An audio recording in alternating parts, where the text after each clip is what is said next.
तेजस्वी यादव ने आज बोला सबके सामने कि हम आ गए, हमारी सरकार आ गई 2025 में, तो ये वादा करते हैं कि हम बिजली मुफ्त कर देंगे। 200 यूनिट बोला उन्होंने। तो भरोसा किया जाए तेजस्वी यादव पे, या फिर ये वैसे ही नेता हैं कि चुनाव जीतने के लिए बोल दिए, लालच दे दिए, उसके बाद गायब हो जाएंगे? तेजस्वी जी ने कहा था कि हम नौकरी देंगे। माननीय मुख्यमंत्री ने कहा था कि पैसा अपने बाप के घर से लाओगे। बिल्कुल। सब आप बोलते हो, सारी कहानी आप कहते हो। अब क्या है ना, लोग क्या कहेंगे, ये बिजली कहां से लाएगा, पहले कुछ था क्या, यही बोलेंगे। अरे भैया, मेरे बाप दादा अगर फकीर थे, हम अभी फकीरे हो जाएं। पहले क्या था उसकी चर्चा नहीं होनी चाहिए ना। अब क्या हो रहा है इसकी बात होनी चाहिए कि हमसे अगर पैरवी करा रहे हो तो तुम फंस जाओगे। तुम एक बार जाके थाना में बात कर लो लेन देन का। तुम्हारा काम अगर नहीं हुआ तो हम राजनीति छोड़ देंगे।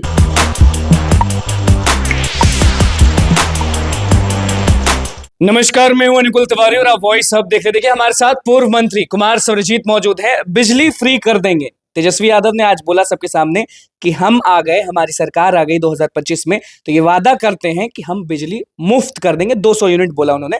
तो भरोसा किया जाए तेजस्वी यादव पे, या फिर ये वैसे ही नेता हैं कि चुनाव जीतने के लिए बोल दिए, लालच दे दिए, उसके बाद गायब हो जाएंगे? देखिए अनुकुल जी, आप नौजवान हैं, पत्रकारिता करते हैं। एक चीज हमेशा याद रखिएगा, नौजवान हमेशा देश का भविष्य होता है। अगर नौजवानों ने कह दिया कि हम ये काम करके रहेंगे, हम इस चीज को जीत के रहेंगे, तो वो जीतेगा। पूरे देश को एक संदेश नौजवानों के लिए किसने दिया? क्योंकि हमारी आवाज को लोग दबाने का प्रयास करते हैं ना।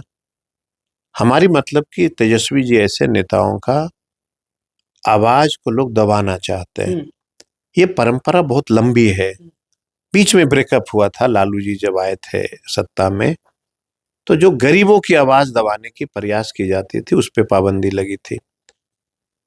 17 वर्षों से नीतीश जी की सरकार थी। यूथ दर दर भटकते थे। अगर मैं ऐसा अगर गलत कह रहा हूं, थानाओं का एफआईआर ले आओ। इस 17 वर्षों में बहालियों में बिहार के नौजवानों के ऊपर कितने मुकदमे दर्ज हुए? बहालियों में कितने लाठियां खाया? जब सड़क पर उतरते थे, जब उतरते थे, ट्रेन पकड़ रहे हैं, कहीं एग्जाम देने जा रहे हैं। और मैं दावे के साथ कह सकता हूं कि जब तेजस्वी जी और नीतीश जी की गठबंधन की बात हुई थी, तेजस्वी जी ने साफ शब्दों में कहा था कि हमको देश का, बिहार का युवा को नौकरी चाहिए। अगर आप नौकरी देने की बात करते हैं तो हम रेडी हैं। प्लस जब हम सरकार में नहीं थे, तेजस्वी जी ने कहा था कि हम नौकरी देंगे। माननीय मुख्यमंत्री ने कहा था कि पैसा अपने बाप के घर से लाओगे। सब आप बोलते हो, सारी कहानी आप कहते हो। और जब हम काम करते हैं तो हमको जंगल राज की उपाधि देते हो। मतलब कि अगर इस देश में आज के दिन में कोई अगर व्यक्ति जनता के लिए एक अच्छा काम करेगा, उसको जंगल राज की लालच में नहीं जुड़े थे तेजस्वी यादव, उसको उपाधि मिलेगी। इस बात को ये समझ लेना।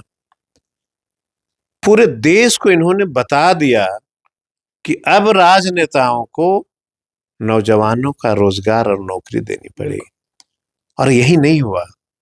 जब बिहार से स्टार्ट हुआ तो झारखंड में हुआ, यूपी में हुआ, कई राज्यों में ये जो है तय की गई। सरकार में रहना है तो रोजगार के बारे में बोलना पड़ेगा। ये नई कंसेप्ट लाया जी। अब सवाल ये उठता है कि अगर नेता ने ये घोषणा किया है कि हम बिजली फ्री करेंगे 200 यूनिट, अब क्या है ना, लोग क्या कहेंगे, ये बिजली कहां से लाएगा, पहले कुछ था क्या, यही बोलेंगे। अरे भैया, मेरे बाप दादा अगर फकीर थे, हम अभी फकीरे हो जाएं। पहले क्या था उसकी चर्चा नहीं होनी चाहिए ना। अब क्या हो रहा है इसकी बात होनी चाहिए। पहले ऐसा था, पहले वैसा था, इस पे नहीं होगी अब चर्चा। नेता ने कहा है कि अगर हम बिजली 200 यूनिट फ्री करेंगे उसका नया ये एक कंसेप्ट है उनके लिए। बिहार कौन रहता है? कोई व्यापारी, कोई उद्योगपति, किसान है। किसान। आप कल्पना करो, एक तरफ इसी राज्य के मुख्यमंत्री जी जलवायु परिवर्तन का हवाला देते हैं, सुखाड़ हो गया, कभी बाढ़ हो गया। इस परिस्थिति में अगर बिहार के किसानों को खेती करने के लिए अगर सपोर्ट नहीं करेंगे आप, बिजली की व्यवस्था माने बिल जो है आय के हिसाब से नहीं तय करेंगे, बाढ़ में उनकी सारी उपज जो है नष्ट हो गया, सुखाड़ में मर गया, लेकिन बिजली बिल न सुखाड़ में मरता है और न ही बाढ़ में मरता है, वो तो आते रहता है। तो सुखाड़ में अगर बिजली बिल 10,000 आया तो बेचारा कहां से देगा? बाढ़ में अगर 10,000 तो कहां से देगा? आप खुद ही कह रहे हो कि हम किसान को मुआवजा दे रहे हैं, 3,000 रुपया प्रति हेक्टर दे रहे हैं, सुखाड़ हो गया, 3,000 दे भी रहे हो, बिजली बिल ले भी रहे हो। अब तो भाजपा वाले भी बोलेंगे कि देखते हैं तेजस्वी जी कहाँ से लाएंगे, ये लाएंगे। देखिए, भाजपा क्या कहेंगे नहीं कहेंगे वो पूरा देश और दुनिया जान गई। नीतीश जी भी इस पे बोलेंगे, बयान देंगे कि तेजस्वी तो बच्चा है, बोल दिया ऐसे ही। बोलना उनका लाजमी है, वो बिहार के मुखिया हैं, कुछ भी बोल सकते हैं। लेकिन मैं आपको इतना जरूर कहूंगा कि बिहार के नौजवानों को जाति, धर्म, पार्टी से ऊपर उठ करके नौजवानों के साथ चलना पड़ेगा। अगर चलेंगे तो बिहार के नौजवान हमेशा आगे बढ़े। अच्छा, तेजस्वी जी बोलते हैं हमेशा कि खबरदार किसी ने इसको जंगल राज बोला तो ये महा महा महा मंगल राज। देखिए, मेरा अपना ये कोई पार्टी की बात मैं नहीं कह रहा हूं, हमारा निजी अपना विचार है। परिस्थितियां इस कदर हो गई है कि लोकतंत्र का अब कोई महत्व नहीं रहा। ऑफ द रिकॉर्ड बिहार के किसी भी एमएलए और एमपी से, चाहे वह किसी दल का हो, अगर आप पूछेंगे तो थाने का एक सिपाही भी उनकी फोन उठाना पसंद नहीं करता है। मतलब कि लोकतंत्र खतरे में है, मतलब कि लोकतंत्र की अब हत्या शुरू हो गई है। उठाना पसंद नहीं करता, नहीं करेगा वो। और मैं आपको बता देता हूं, किसी भी बिहार के थाना को लाओ, 2-4 लोग ईमानदार हैं, इसमें मैं ये नहीं कह सकता हूं, कई अफसर भी ईमानदार हैं, लेकिन 90% थाना में आपको अगर कोई काम कराना है, झूठा एफआईआर कराना है, आप जाओ, बात करो लेन देन का, 2 मिनट में हुआ। गलती से अगर लोकतंत्र में जनता की वोट से जीते हुए एमएलए ने फोन कर दिया तो आप गए, तब खत्म।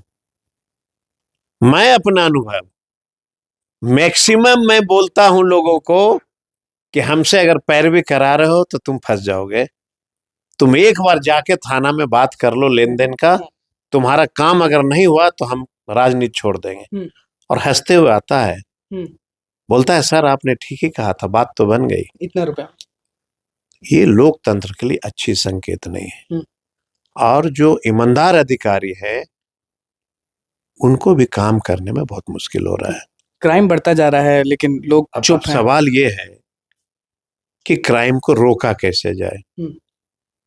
तो एक चीज आप समझ लेना कि लोकतंत्र में अगर जीते हुए जनप्रतिनिधियों की हैसियत समाप्त हो गई तो अपराधीकरण पे रुकावट नहीं होगा। चूंकि जो बैठे हैं थाना में वो किससे डरेंगे? जमीन पे कौन घूमता है? सुबह से शाम गलियों में का धूल कौन फाकता है? सुबह से शाम गलियों में कोई थानेदार धूल नहीं फाकता, कोई माननीय मंत्री धूल नहीं फाकते, कोई बड़ी अधिकारी धूल नहीं फाकते। ये एमपी एमएलए ही तो धूल फाकते हैं ना। और वही थाना को रिपोर्ट करते हैं कि यहाँ पे ऐसा घटना हो गया, यहाँ पे ऐसा घटना हो गया।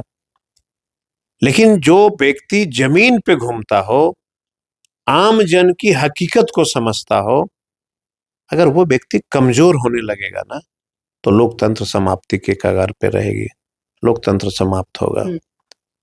आप समझ लीजिए, एक 32 साल का लड़का, 32 साल का मतलब कल्पना करिए आप,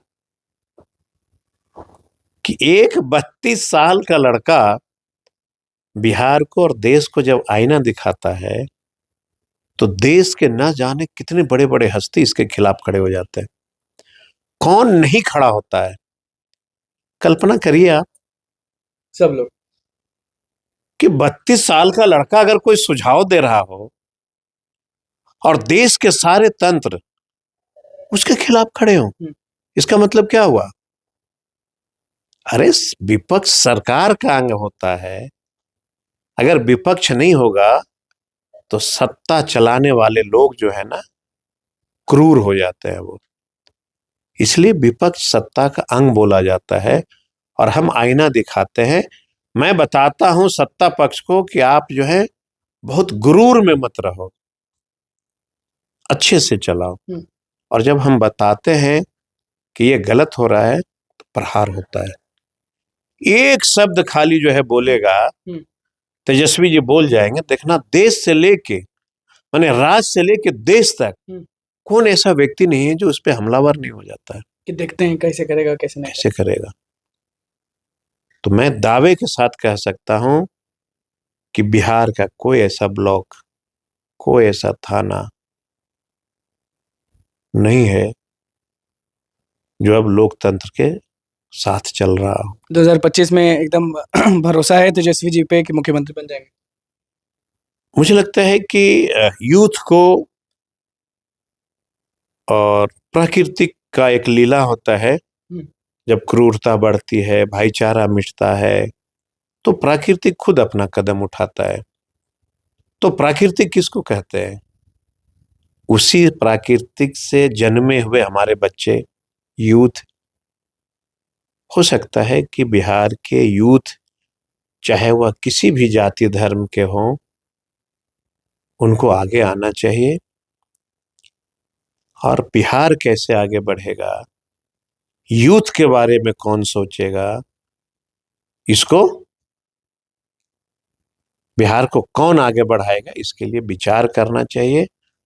और बिहार में एक ही ऐसा व्यक्ति है जिसने कभी भी किसी चीज से समझौता नहीं किया। जात पात करते कि नहीं तेजस्वी यादव की? यादव है तो इसको ज्यादा मानेंगे, पासवान है तो इसको ज्यादा मानेंगे, ब्राह्मण है तो इसको। मेरा अपना विचार है कि दो चीज हमने देखा है, क्रूरता नहीं, मतलब गुस्सा नहीं है उस व्यक्ति में।